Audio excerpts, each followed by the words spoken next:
NATO Defense Ministers will meet tomorrow at a defining moment for our security. President Putin's brutal invasion of Ukraine is causing death and destruction every day. It has shocked the world and shaken the international order.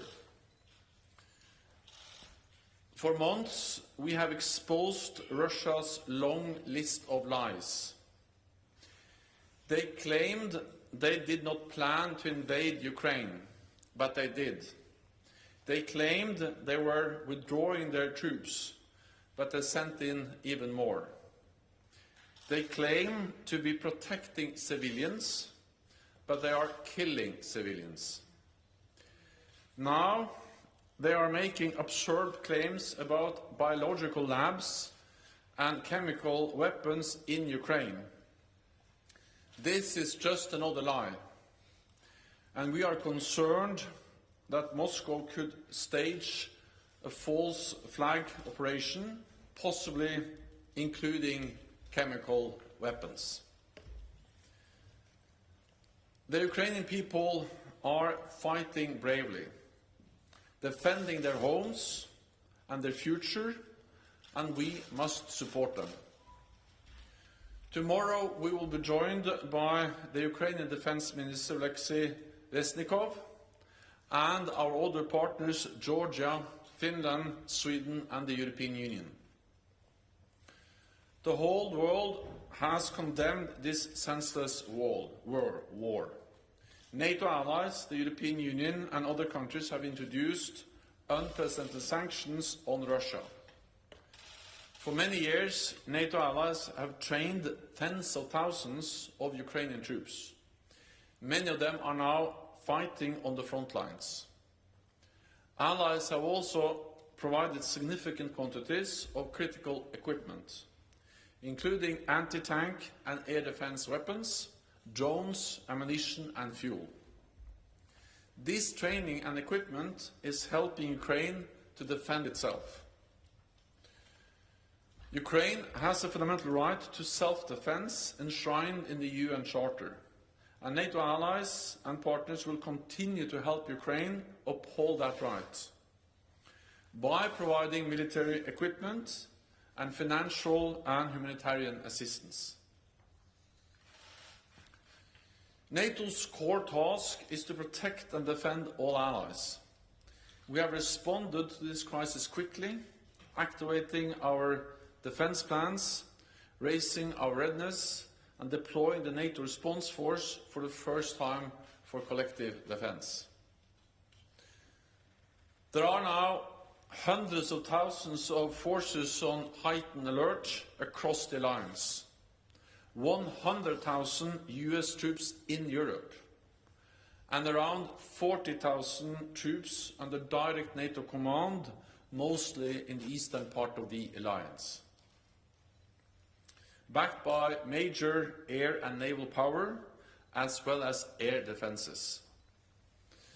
The US is currently deploying Patriot batteries to Poland, and Germany and the Netherlands are also deploying Patriots to Slovakia.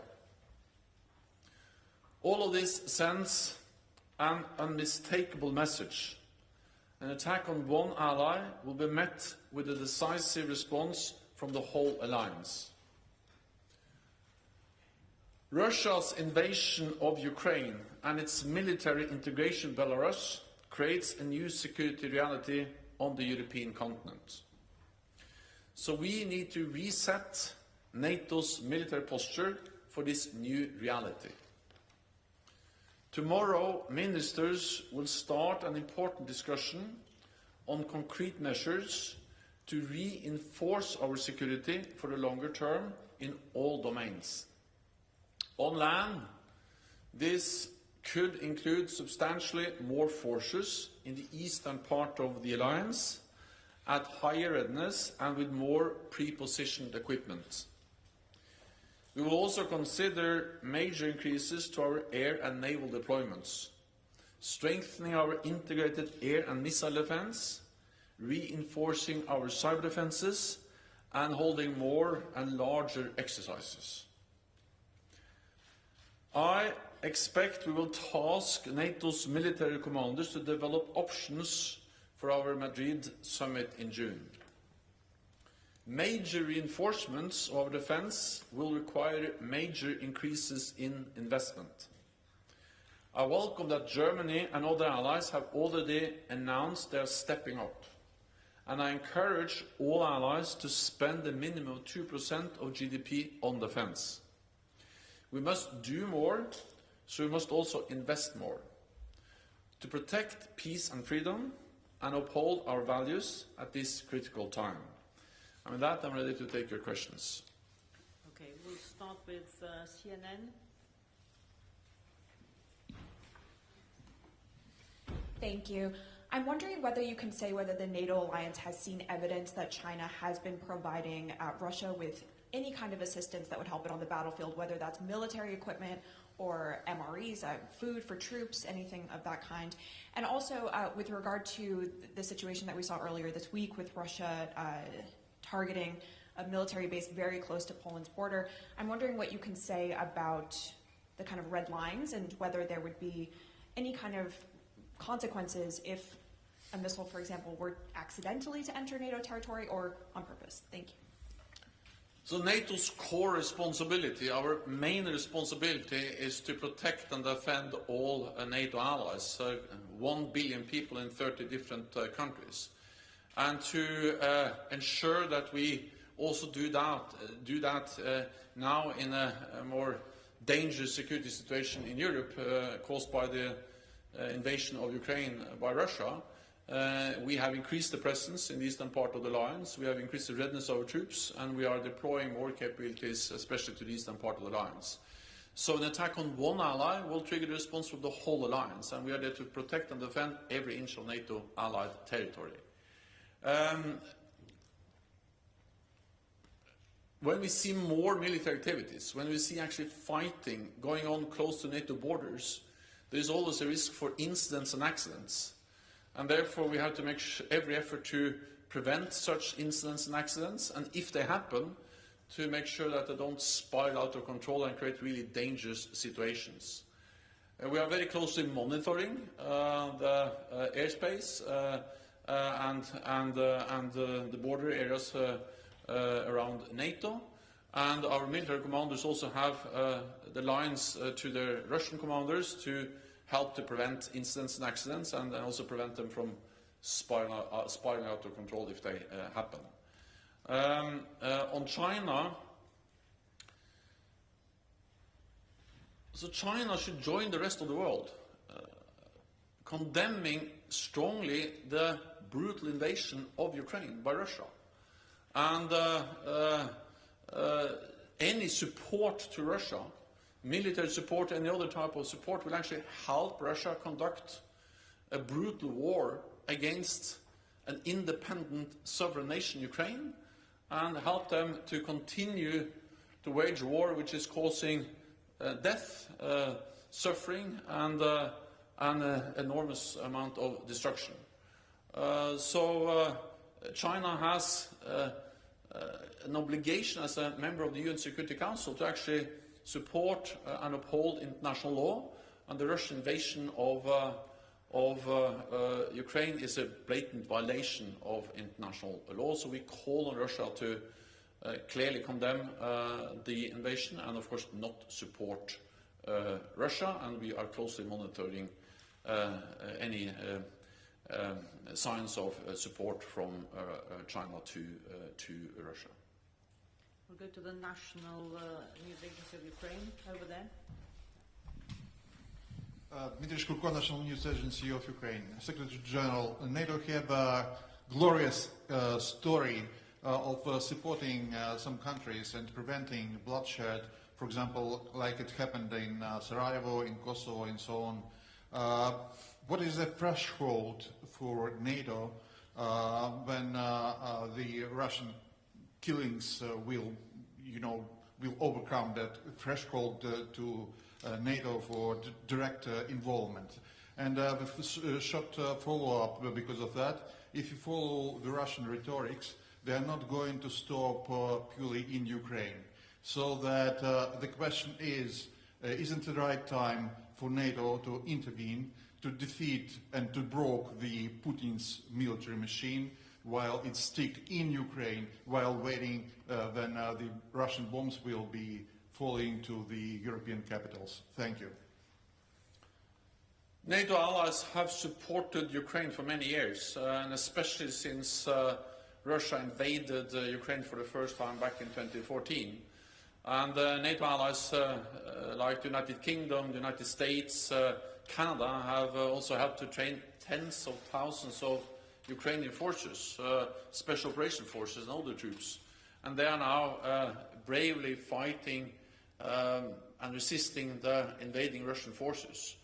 And I think this support over many years have proven extremely important in strengthening the Ukrainian armed forces. And the Ukrainian armed forces are much bigger, much stronger, much better equipped, much better trained now than in 2014.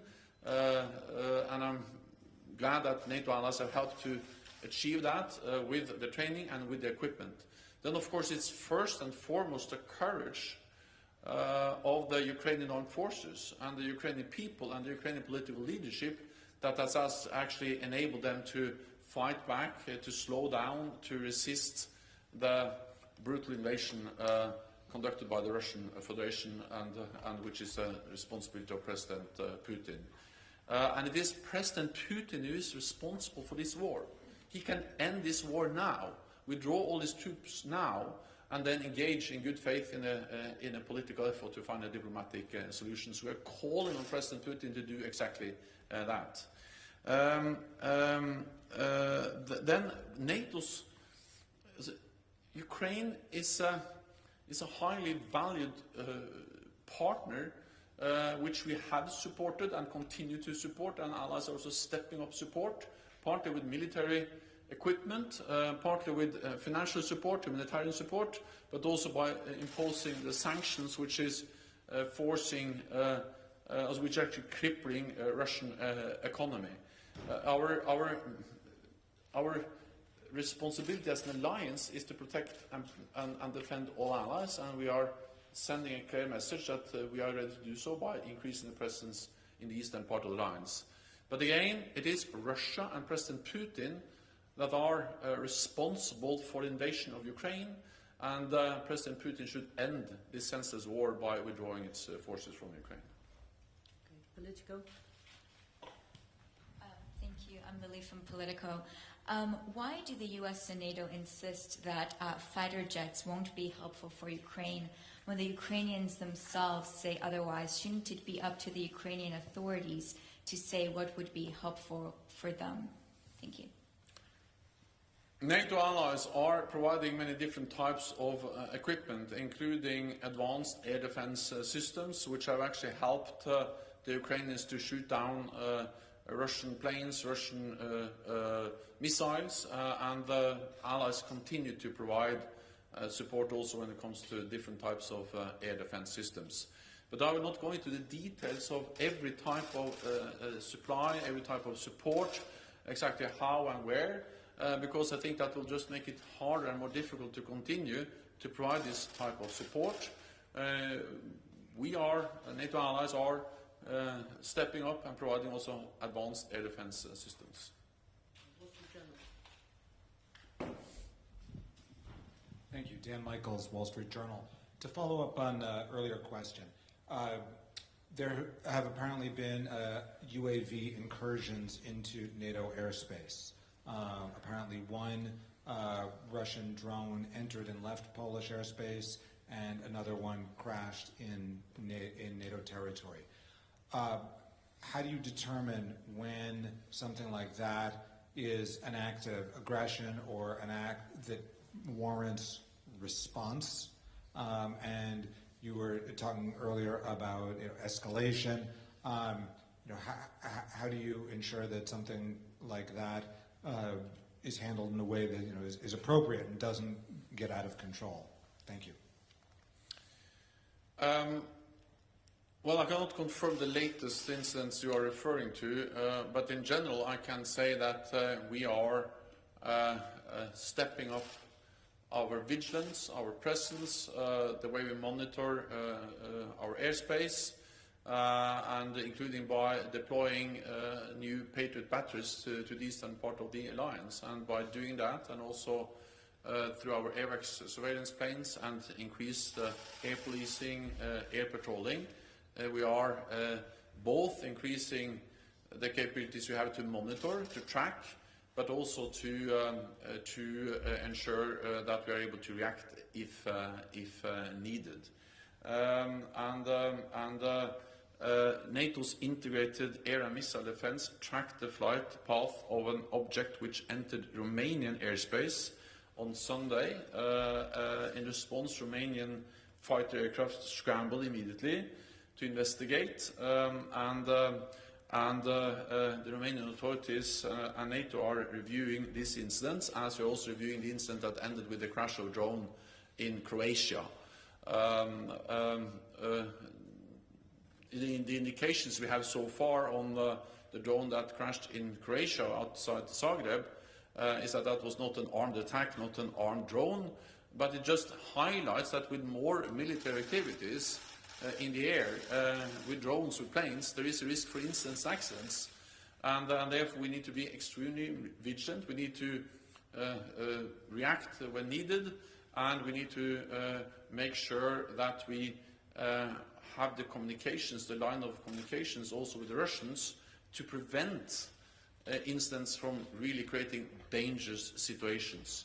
So that's the reason why we are increasing the presence and also the surveillance and monitoring of the airspace over NATO. Bloomberg, lady in blue, just behind. Thank you for the question, Natalia Drozdiak from Bloomberg. I just wanted to follow up on what you said in your introduction about the risk of false flag event and Russia maybe using chemical weapons. How would NATO respond in such a scenario? Is this a red line for potential NATO intervention? Thank you. Any use of chemical weapons will be a violation of international law, will be a violation of the ban that, or the treaty that bans chemical weapons, and Russia has signed to that convention. We call on Russia not to use chemical weapons. We call on Russia to withdraw all its forces and to stop the fighting, but in particular not to use any chemical weapons. Russia has used chemical agents before to attack and actually kill political opponents. We have also seen that Russia has supported the Assad regime in Syria and helped to facilitate the use of chemical weapons several times in Syria. And any use of chemical weapons is absolutely unacceptable, and therefore it is also extremely important that Russia understands that it is unacceptable if they consider any use of chemical weapons, and we are also very vigilant about the possibility of them trying to stage some kind of pretext false flag operation to provide an excuse for any type of use of chemical weapons. Okay, we'll go to NPR, Deutsche Welle, lady in pink. Thank you very much. Just somewhat of a follow-up on Natalia's question. She was asking what NATO would do and whether this changes your red line. So as you say that you are looking at NATO's military posture again, is this something that you would consider changing? You have said that this would be a war crime, and we know that simply warning Russia against doing something is not enough of a deterrent to stop it. So if NATO knows, or if NATO sees that a chemical attack could take place, and you say that's a war crime, would NATO consider changing the fact that it would not intervene in case of such a threat? Thank you. Our main responsibility is to protect and defend all NATO allies. It is important that Russia understands that we are there to do exactly that. We have conveyed a very clear message to Russia about that we also see when they try to stage pretexts for the use of chemical weapons. We have seen that they throughout this crisis, have tried to create different kinds of false flag operations to try to provide excuses for the use of force.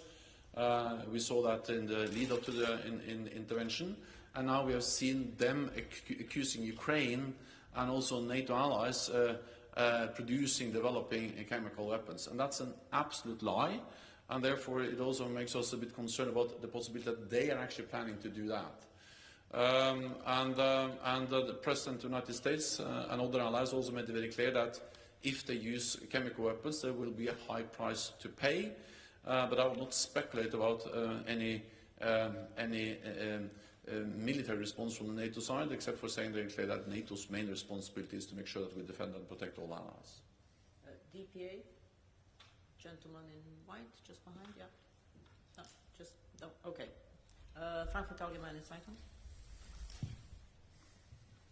Thomas Kutschka, Frankfurt Allgemeine Zeitung. Secretary General, after the demise of the INF Treaty, it's been NATO's position that the Russian deployment of SSC-8 will not be reciprocated by the deployment of medium or intermediate nuclear-capable missile systems. In the light of the Russian aggression against Ukraine and President Putin's threats, nuclear threats to NATO, in your view, does this stance need to be reviewed?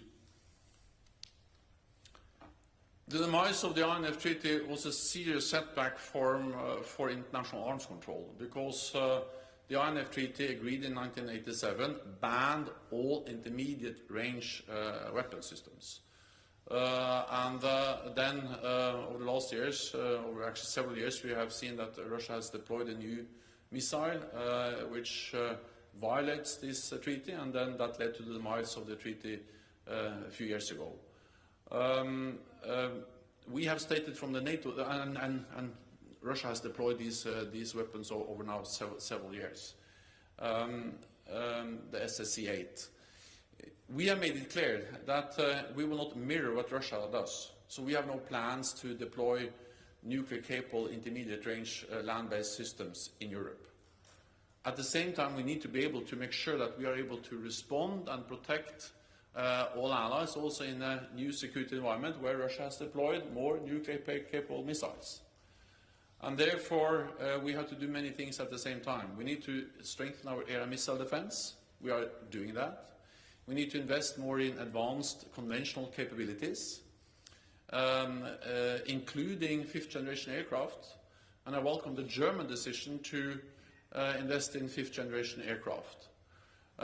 We need also to increase the readiness and our ability to monitor, detect, and of course we also need to make sure that NATO's nuclear deterrent remain safe and secure and effective. And that's exactly what we are doing when we are now making sure that we exercise and ensure the effectiveness of our nuclear deterrent. Okay, we have Associated Press.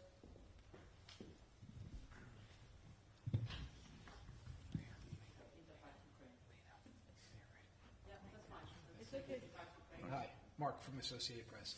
Mr. Secretary General, what do you know about the 3 European leaders visiting Ukraine today? NATO allies and the European leaders have had extensive contacts with Ukraine and the political leadership in Ukraine, including with President Zelensky throughout the whole crisis, also to lead up to the crisis. I think it's important that leaders of NATO countries, of European member states, are engaging closely with President Zelensky. We will have the defense minister of Ukraine attending the NATO defense ministerial tomorrow by video link, and therefore I think it's important that we, at all levels, in different formats, engage and meet with the Ukrainian political leadership. Interfax. Well, thank you, Interfax Ukraine, Irina Sommer. This morning, some mass media spread information about possible extraordinary summit, NATO summit, next week. can you please confirm this? And second, technical question. According to my information, it took for NATO bureaucracy 1.5 weeks to implement Ukrainian request for fuel. Can you please comment on this too? Thank you. Well, NATO allies are providing and have provided a lot of different types of support to Ukraine. Some of this is channeled through the NATO framework. Some are provided bilaterally. And for us it is important that we provide support on short notice and that we provide critical support which Ukraine needs. So overall I think the message is that over many years leading up to invasion but also after invasion, allies have been very quick in stepping up and providing support. And again, I'm a bit reluctant to go into all the details about exactly how and where and when, but the overall picture is that allies are providing significant support, and they've done some on short notice, and that's different types of weapons, but also that includes fuel. Well, NATO allies have consulted and coordinated closely over several weeks, both in the lead up to the invasion, but also after the invasion. We had a virtual summit just one day after, and we will have different ministerial meetings, also extraordinary ministerial meetings, and we will have an extraordinary defense ministerial meeting tomorrow. Then we are able to convene also a NATO summit with all the NATO leaders on short notice, but I cannot go into more details about that now. Okay, we'll take a couple of questions online. We'll go to jutarnji list, Augustin Pajokai. Yes, thank you, Anna. Secretary General, I have a question which many people in Croatia are asking. How is it possible that a drone of 6 tons heavy enters NATO airspace and flies for around an hour and crashed in the capital of a NATO member state, while you are so vigilant in defending NATO sky? And do you know something more, whether it really was a drone without a weapon or something? Because the Prime Minister and Minister of Defense said that there was an explosive device in this flying object that crashed in Zagreb. Thank you. Well, I spoke with Prime Minister Plenković on Sunday, and we are working together to establish all the facts, but the preliminary indications and information we have is that this was an unarmed drone, and that the drone was off course, and that it ran out of fuel and crashed outside Zagreb, or crashed in Croatia. But we will have more confirmed facts soon, but that's the information we have so far. I think also it is important to realize that allies are exchanging information, and that this drone was tracked by the NATO's integrated air and missile defense tracked the flight of the drone that later crashed in Zagreb. But again, we will make sure that the different allies that were involved share all the information, and then we can establish all the facts about what this happened.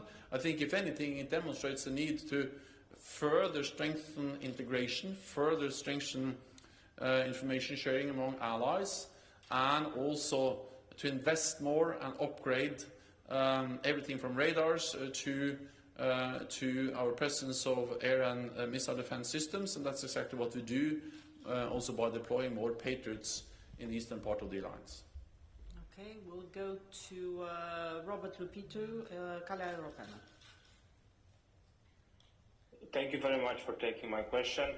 Mr. Secretary General, I want to ask you whether there will be a speed-up process for this establishment of the NATO battle group in Romania, and also, since you mentioned about the reset in NATO's defense posture after Russia's invasion into Ukraine, do you think that this reset will also mean a unitary approach, both for the northern part of the eastern flank and both for the southern part of the eastern flank. We will see the same level of troops and defense commitment in the Baltics, in Poland, and also in Romania and Bulgaria. Thank you very much. So we have already increased significantly our presence in the eastern part of the alliance, also in the Black Sea region, with more troops. I went to Romania a couple of weeks ago, and I met with US forces, German forces, and other forces there who have actually increased their presence. And now the lead elements of the NATO response force have been deployed to Romania, French troops. And this demonstrates that there is already a significant increased military presence in the eastern part of the alliance. We speak about 40,000 forces on high readiness and the direct NATO command. Then we have the national forces. We have also bilateral arrangements. So in total, this is a quite significant presence both in Romania and the southeast of the alliance, but also in the Baltic region. This is our immediate response. And as I said, the battle groups is under establishment with the French-led VJTF element. Then what we will discuss at the Defense Ministerial meeting is not only the immediate response and the need for support to Ukraine, but we will also look at the need to reset our presence, our deterrence and defense posture in light of the Russian invasion of Ukraine and the integration of Russian and Belarusian forces. That will take some more time because I think we need to assess the different options. We need advice from our military commanders, and I expect that the ministers, when they meet tomorrow, will agree to ask our military commanders to provide advice for a more longer-term adaptation. So I think it's important to distinguish clearly about the immediate response, already tens of thousands of more troops, air power and naval power, and then the more long-term adjustment of our posture. There will take some more time before we take final decisions. I expect that to be made at the NATO summit at the end of June. Thank you very much. This concludes this press conference. We'll see you tomorrow. Thank you.